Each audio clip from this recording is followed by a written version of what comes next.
So hello friends, स्वागत आहे तुमचं मेगाविड एज्युकेशनच्या युट्यूब चॅनलवर. तर सगळ्या सेशनला सुरुवात करूया. आज घेऊया 10 पेजच्या काही important news. So first news आहे इंडियन कोस्ट गार्ड आणि जिंदल स्टील अँड पॉवर यांचा करार झालेला आहे, एमओयू साइन झालेला आहे. तर कशा करता झालेला आहे?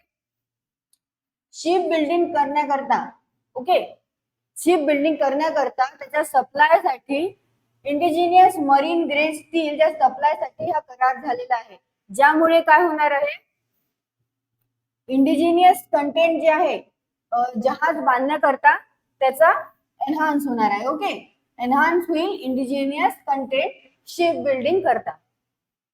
तर या पार्टनरशिप थ्रू काय होणार आहे, बोथ जे एंटिटीज आहे त्यांनी स्वदेशी चलनाकरता आणि राष्ट्रहिताकरता काय केलेलं आहे, कमिट केलेलं आहे. तर काय कमिट केलेलं आहे, जे आयटम्स आहे त्याला प्रोड्यूस आणि यूज करण्यासाठी त्याची कॅपेबिलिटी जी आहे त्याला एनहान्स करण्यासाठी हा करार जो आहे हा करण्यात आलेला आहे आणि त्यांनी हे कमिट केलेलं आहे. ओके, दोन्ही बोथ एंटिटीजनी, इंडियन कोस्ट गार्डनी आणि जिंदल स्टील पॉवरनी. तर यांचा करार झालेला आहे कशा करता, supply of indigenous marine grade steel. तर कशासाठी सप्लाय करण्यात येणार आहे इंडिजिनियस मरीन ग्रेड स्टील, तर शिप बिल्डिंग करता. आणि बोथ एंटिटीजनी कमिट केलेला आहे की स्वदेशी चलनाकरता आणि राष्ट्रहिताकरता काय करणार आहेत, ते प्रोड्यूस आणि यूज करणार आहे आयटम्स ज्याच्यामुळे काय होईल, कॅपेबिलिटीज एनहान्स होईल. ओके, तर हा करार झालेला आहे ICG मध्ये आणि जिंदल स्टील अँड पॉवर मध्ये. नेक्स्ट बघूया. नेक्स्ट न्यूज आहे नागालँड मध्ये जे ambassador of Japan to India आहे. ओके, तर त्यांचं नाव काय आहे, हिरोशी सुझुकी. हे आहे ambassador of Japan to India. यांनी काय केलेलं आहे, तर हिरोशी सुझुकी आणि नागालँडचे चीफ मिनिस्टर नेफ्यू रिओ यांनी जॉईंटली इनॉग्रेट केलेलं आहे. कशाचं इनॉग्रेशन केलेलं आहे, कोहिमा पीस मेमोरियल आणि पायाभरणी केलेली आहे, फाउंडेशन स्टोन म्हणजे पायाभरणी केलेली आहे इको पार्क कोहिमाची. ओके, त्यांनी जॉईंटली, कोणी, जे ambassador of Japan to India आहे हिरोशी सुझुकी आणि नागालँडचे चीफ मिनिस्टर नेफ्यू रिओ यांनी जॉईंटली इनॉग्रेट केलेला आहे कोहिमा पीस मेमोरियल. सोबतच त्यांनी फाउंडेशन स्टोन लेड केलेला आहे, पायाभरणी केलेली आहे इको पार्क कोहिमाची. तर जे कोहिमा पीक मेमोरियल आणि इको पार्क काय होल्ड करते, एक पर्टिक्युलर सिग्निफिकन्स आहे त्याचं, जे सेलिब्रेट करते. कशाला सेलिब्रेट करते, government of Japan and Japanese international corporation agency आणि गव्हर्नमेंट ऑफ नागालँड यांच्या कोलॅबोरेटिव्ह एफर्ट्सला ते काय करते, सेलिब्रेट करते. हा त्यांचा सिग्निफिकन्स आहे. ओके, पर्टिक्युलर सिग्निफिकन्स आहे सेलिब्रेट करणे government of Japan and Japanese international corporation agency आणि नागालँड गव्हर्नमेंटचा कोलॅबोरेटिव्ह एफर्ट्सला सेलिब्रेट करण्याचा त्यांचा पर्टिक्युलर सिग्निफिकन्स आहे. तर रिप्रेझेंट काय करते, ते हिस्टोरिकल सिग्निफिकन्स आहे त्याचा. Not only historical significance. Okay, historical सिग्निफिकन्सच नाही हा, तर अजून काय आहे, सर्व करते ते symbol of peace. Okay, represent तर करतेच हिस्टोरिकल सिग्निफिकन्स, पण सोबतच तेच नाही करत, आणखी काय सर्व करते ते, as a symbol of piece, reconciliation आणि होल्ड करते प्रोफॉर्म एज्युकेशनल व्हॅल्यू. ओके, आणखी मिस्टर सुझुकीने आणखी विजिट केलेला आहे. कशाला विजिट केला आहे त्यांनी, तर कोहिमा कॅथेड्रल आणि वर्ल्ड वॉर II जे म्युझियम आहे किसामाच्या नागा हेरिटेज विलेज मध्ये. तर नागा हेरिटेज विलेज मध्ये जे कोहिमा कॅथेड्रल आणि वर्ल्ड वॉर II चं म्युझियम आहे त्याला पण मिस्टर सुझुकीने काय केलेलं आहे, विजिट केलेला आहे. तर मिस्टर सुझुकी कोण आहे, ambassador of Japan to India यांनी आणि chief minister of Nagaland Neiphiu रिओनी यांनी जॉईंटली काय केलेलं आहे, इनॉग्रेशन केलेलं आहे कोहिमा पीस मेमोरियल आणि पायाभरणी केलेली आहे इको पार्क कोहिमाची. ओके, नेक्स्ट बघूया आता. नेक्स्ट न्यूज आहे केरळचे फिल्म मेकर संगीत सिवन यांचं निधन झालेलं आहे वयाच्या 61व्या वर्षी. ओके, म्हणजे ते त्यांचं एज 61 होतं आणि त्यांचं निधन झालेलं आहे. ते होते film director. Okay, film maker संगीत सिवन. तर संगीतचं काय आहे, डायरेक्टोरियल मेडन डायरेक्टोरियल वेंचर. त्यांचं फर्स्ट वेंचर काय होतं, त्यांनी फर्स्ट डायरेक्टोरियल कोणत्या फिल्मला केलेलं होतं, ते होती मल्याळमची ऍक्शन थ्रिलर फिल्म होती व्योम. ओके, जी रिलीज झाली होती 1990 मध्ये. 1990 मध्ये जे फिल्म रिलीज झालेली होती मल्याळम ऍक्शन थ्रिलर व्योम, याच्यामध्ये काय होतं, त्यांनी डायरेक्टरशिप केलेली होती, फर्स्ट डायरेक्ट केली होती त्यांनी ती फिल्म. त्यांनी अराउंड 20 फिल्म जे आहे ते मल्याळम आणि हिंदीच्या डायरेक्ट केलेल्या आहे. तर योद्धा, गंधर्वन, निर्णायम हे काय त्यांच्या नोटेड मल्याळम फिल्म्स आहे जे त्यांनी डायरेक्ट केलेले आहे. प्रसिद्ध फिल्म्स आहे त्यांच्या मल्याळम जे त्यांनी डायरेक्ट केलेल्या होत्या. 1993 मध्ये जॉनी रिलीज झालेली होती. 1993 मध्ये जॉनी रिलीज झाली होती. त्याला स्टेट अवॉर्ड मिळाला होता. कशासाठी? Best children फिल्मसाठी. ओके, हा.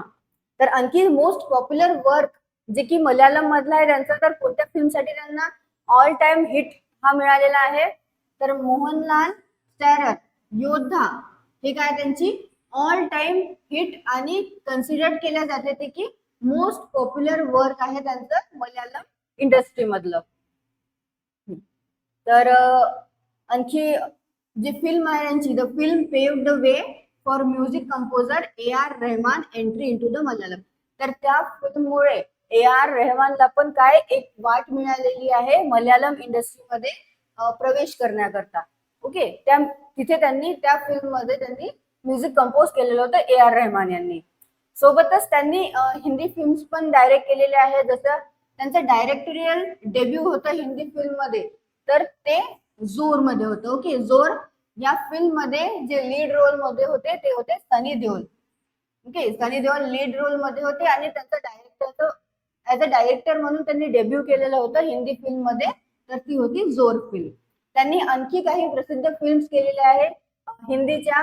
त्या आहे संध्या, चुरा लिया है तुमने, क्या फूल है हम, अपना सपना मनी मनी, एक, the power of one, click आणि यमला पगला दिवाना. तर अशा हिंदी फिल्म्स पण त्यांनी डायरेक्ट केलेल्या आहे मल्याळम फिल्म सोबतच. ओके, त्यांचं निधन झालेलं आहे. त्यांचं नाव आहे संगीत सिवन आणि त्यांचं वय होतं 61 इयर्स. नेक्स्ट बघूया. नेक्स्ट न्यूज आहे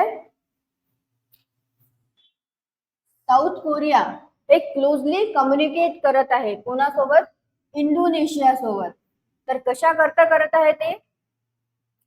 जे KF-21 फायटर जेट प्रोग्राम आहे याच्या कॉस्ट शेअरिंगच्या रिडक्शन बद्दल आणि त्याच्या ऍडजस्टेड प्रपोजल बद्दल ते क्लोज कम्युनिकेशन करत आहे साऊथ कोरिया इंडोनेशिया सोबत. तर इंडोनेशियाने काय केलेलं होतं, रिसेंटली सजेस्ट केलेलं होतं सोल गव्हर्नमेंटला की जो प्रोजेक्ट आहे 2026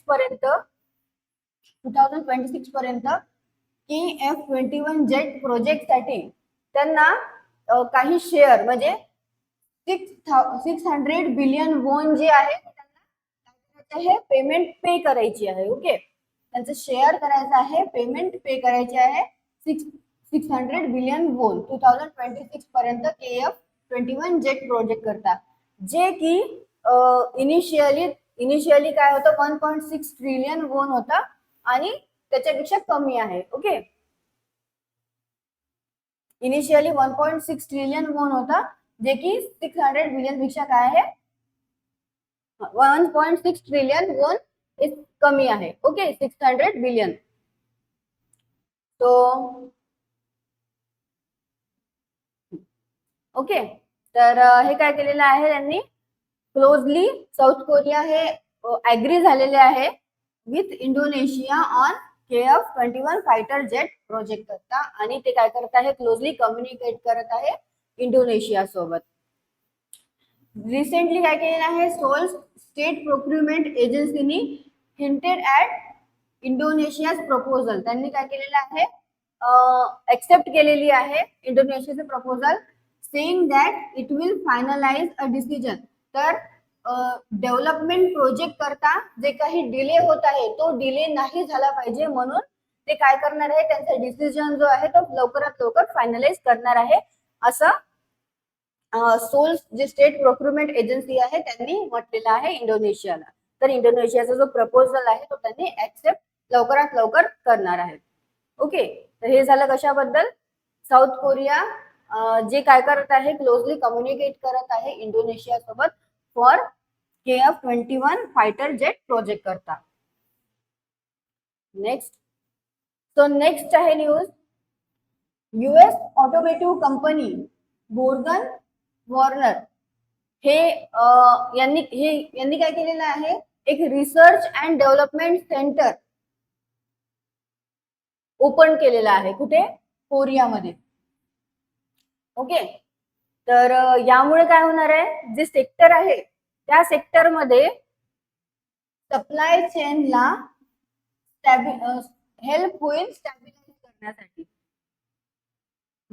असं एक्सपेक्टेड आहे. तर US automotive company BorgWarner यांनी काय केलेलं आहे, लॉन्च केलेलं आहे research and development center south कोरियामध्ये, ज्यामुळे जे सप्लायच्या जे सेक्टर आहे त्याच्या सप्लाय चेन करता हेल्प मिळणार आहे स्टॅबिलाइज करण्यासाठी. ओके, आणि काय होणार आहे असं एक्सपेक्ट केलेलं आहे, त्यांनी एक्सपेक्टेड आहे, which is expected to help stabilize the supply chain in sector. तर न्यू सेंटर जे आहे देग्यू मध्ये न्यू सेंटर जे लोकेटेड आहे, तिथे काय आहे, त्यांचा फोकस कशावर आहे, focus on developing integrated driving module for automobile. Okay, तर त्यांचा फोकस आहे, जे लोकेटेड न्यू सेंटर लोकेटेड आहे देगू मध्ये, त्यांचा फोकस आहे डेव्हलप करणे इंटिग्रेटेड ड्रायव्हिंग मॉड्यूल कशा करता, ऑटोमोबाईल. आणि कंबाईन इन्व्हेस्टमेंट जे आहे ते आहे $43.6 मिलियन थ्रू 2027. तर 2027 पर्यंत डेव्हलप करणे integrated driving module for automobile साठी. ओके, आणि इन्व्हेस्टमेंट, कंबाईन इन्व्हेस्टमेंट किती आहे त्यांची, $43.6 मिलियन. तर बोर्गन वॉर्नर जे आहे ते करंटली ऑपरेट करत आहे 7 प्रोडक्शन लाईन अक्रॉस कोरियामध्ये. तर पूर्ण कोरियामध्ये 7 प्रोडक्शन लाईन्स जे आहे ते ऑपरेट करत आहे करंटली बोर्ग वॉर्नर, आणि एम्प्लॉईंग करत आहे around 1400 वर्कर्सला. Okay,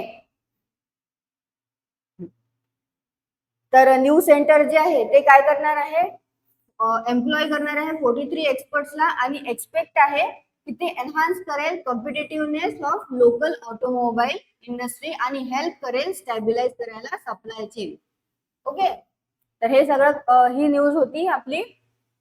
US automotive company जे आहे बोर्ग वॉर्नर यांनी रिसर्च अँड डेव्हलपमेंट हे सेंटर कुठे, साऊथ कोरियामध्ये जे आहे ते लॉन्च केलेलं आहे. तर कशा करता लॉन्च केलेलं आहे, जे सप्लाय चेनला काय करण्यासाठी, स्टॅबिलाइज करण्यासाठी हेल्प करेल, आणि स्टॅबिलाइज करण्यासाठी ते हेल्प करेल. ओके, नेक्स्ट बघूया आता.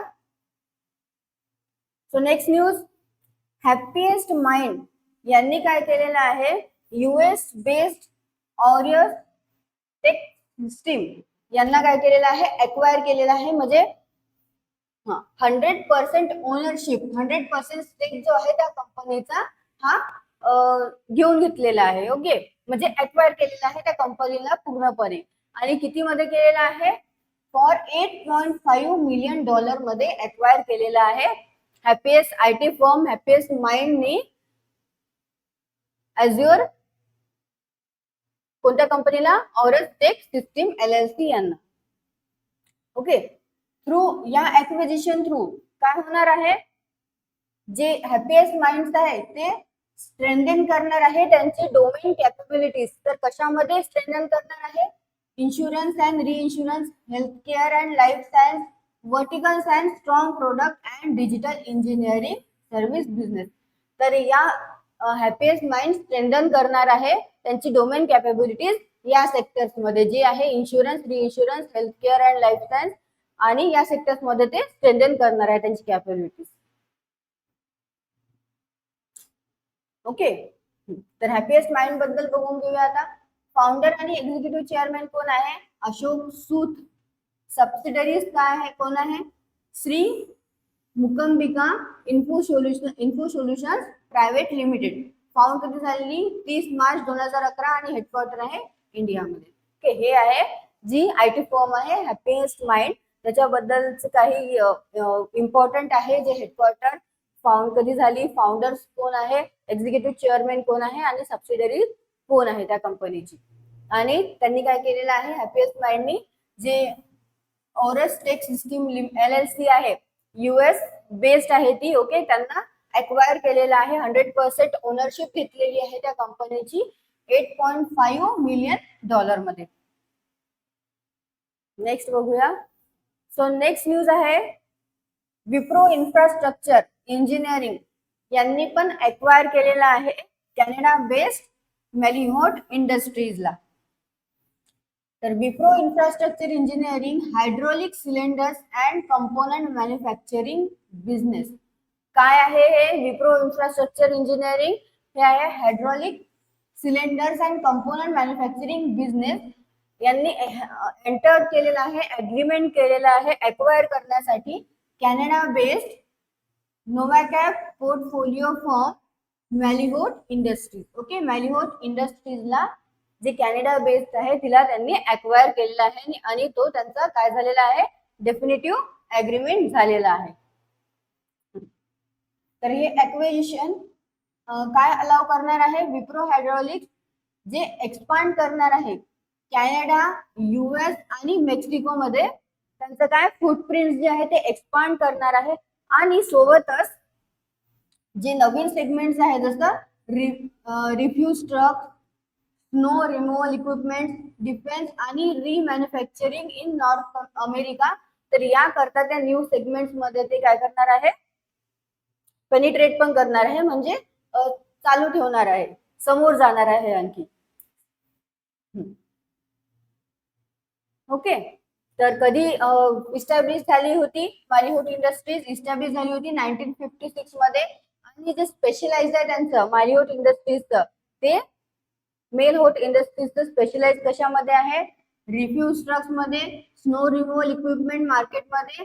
आणि काय म्हटलं जाते त्यांना, म्हणजे ते प्रसिद्ध कशासाठी आहे? प्रसिद्ध आहे reliability of its product in demanding work environment, यासाठी ते नोन केल्या जातात. Okay, non for the reliability of its products and demanding work environment साठी इस्टॅब्लिश झालं 1956 मध्ये.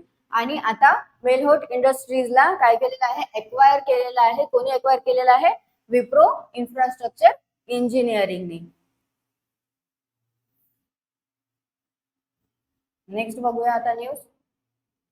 नेक्स्ट न्यूज आहे आर शंकर रमन यांना एलिव्हेट केलेलं आहे, म्हणजे त्यांना प्रमोशन दिलेलं आहे as a president of Larsen and turbo मध्ये. बघूया.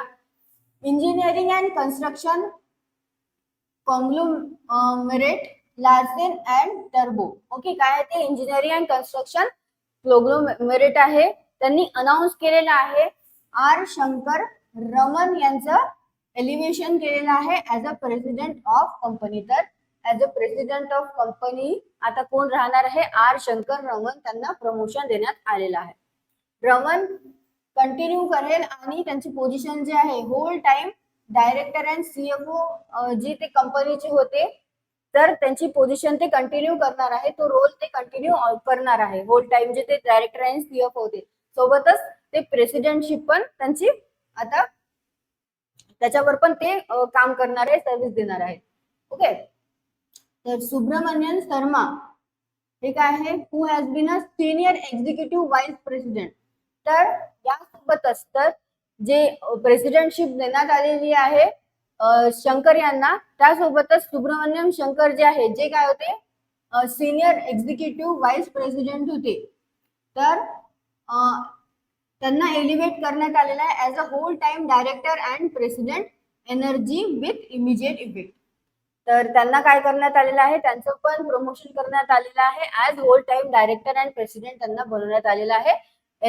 इमिजिएट इफेक्ट मध्ये एनर्जीनी त्यांना एलिव्हेट केलेलं आहे. ओके, तर शर्मा जे आहे ते पण कंटिन्यू करणार आहे त्यांच्या करंट रिस्पॉन्सिबिलिटीज जे आहे toward hydrocarbon power and green manufacturing and development बिझनेसच्या ज्या त्यांच्या करंट रिस्पॉन्सिबिलिटीज आहे तो रोल पण ते कंटिन्यू करणार आहे. सोबतच होल टाइम डायरेक्टर आणि प्रेसिडेंटचा रोल पण ते कंटिन्यू करणार आहे. रमन यांनी जॉईन केलेलं होतं L&T ग्रुप नोव्हेंबर 1994 मध्ये आणि सेटअप केलेलं होतं त्यांनी L&T फायनान्स लिमिटेड. ही आहे होली ओन्ड सबसिडरी. नंतर त्यांनी CFOचा रोल अज्युम केलेला होता. CFOचा रोलवर त्यांनी वर्क केलेलं होतं, त्यांनी काम केलेलं होतं आणि त्यांना अपॉइंट केलेलं होतं ऑक्टोबर 2011 मध्ये त्यांना अपॉइंट करण्यात आलेलं होतं बोर्डमध्ये. ओके, आता लार्सन अँड टर्बो बद्दल बघूया. ते काय आहे, एक 27 billion US$ Indian multinational enterprise आहे जी एंगेज्ड आहे in engineering, procurement and construction projects मध्ये. ओके, आणि हायटेक मॅन्युफॅक्चरिंग अँड सर्व्हिस जी ऑपरेट करते अक्रॉस मल्टिपल जिओग्राफीज. तर हे सगळं झालं कशाबद्दल, लार्सन अँड टर्बो, जिथे प्रेसिडेंट म्हणून एलिव्हेट करण्यात आलेलं आहे कोणाला, R. शंकर रमन यांना. सोबतच सुब्रमण्यम शर्माला पण एलिव्हेट करण्यात आलेला आहे as a whole time director and president म्हणून. नेक्स्ट बघूया. नेक्स्ट जी न्यूज आहे, इंडियन मिल्क प्रोड्युसर अमूल जी आहे त्यांना Amul appointed as official sponsor of Sri Lanka men's team.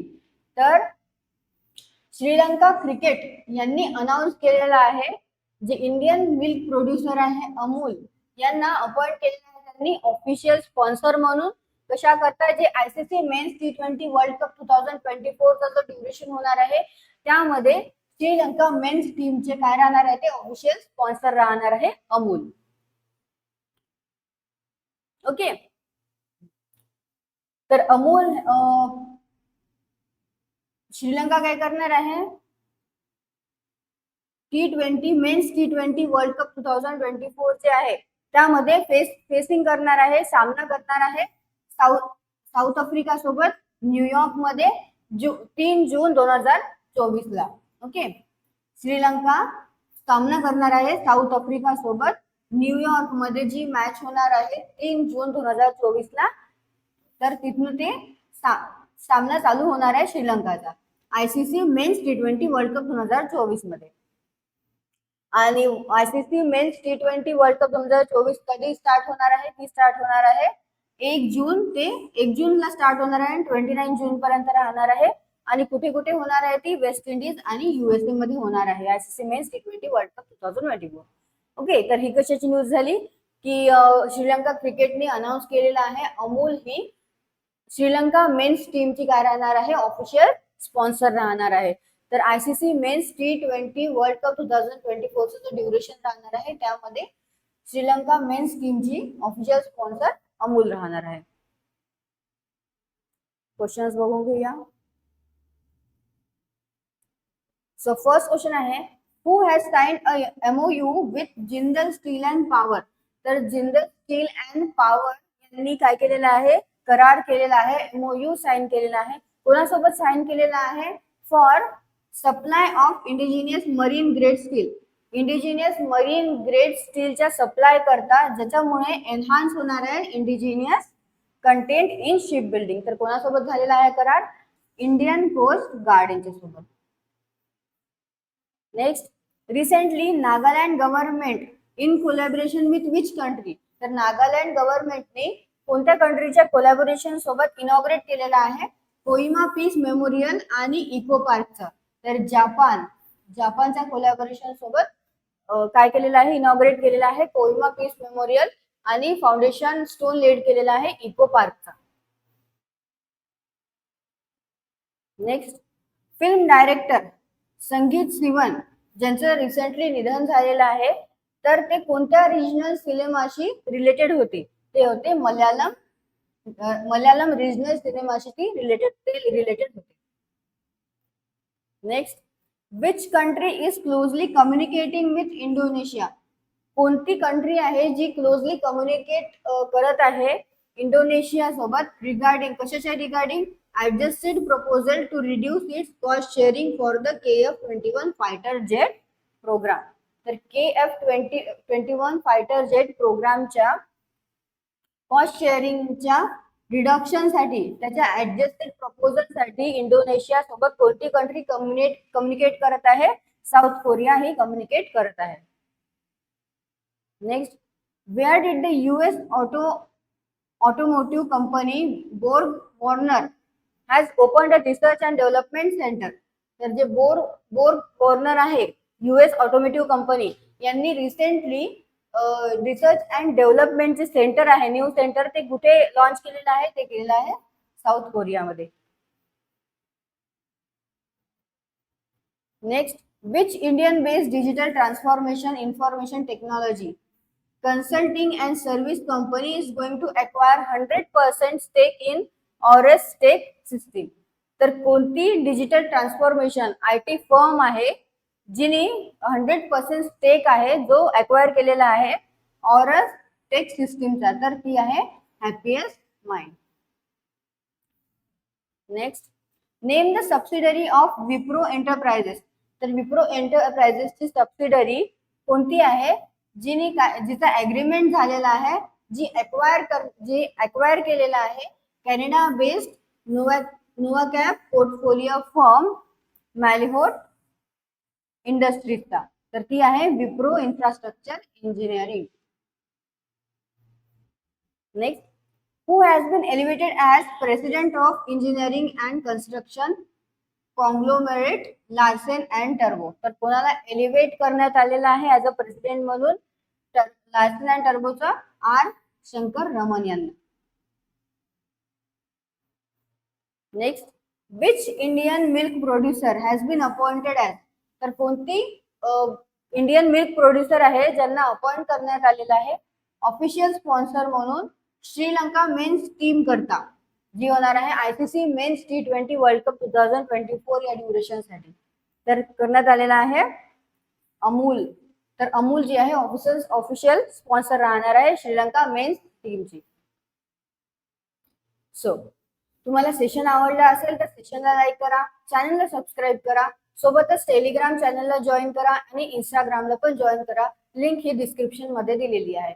सोबतच न्यू बॅचेस स्टार्ट झालेले आहे, तर तुम्ही दिलेल्या नंबरवर कॉल करू शकता किंवा व्हिजिट करू शकता दर्डानगर ब्रांचला आणि दाते कॉलेज ब्रांचला सुद्धा. सो तुम्हाला सेशन आवडला असेल तर लाईक करा. थँक्यू.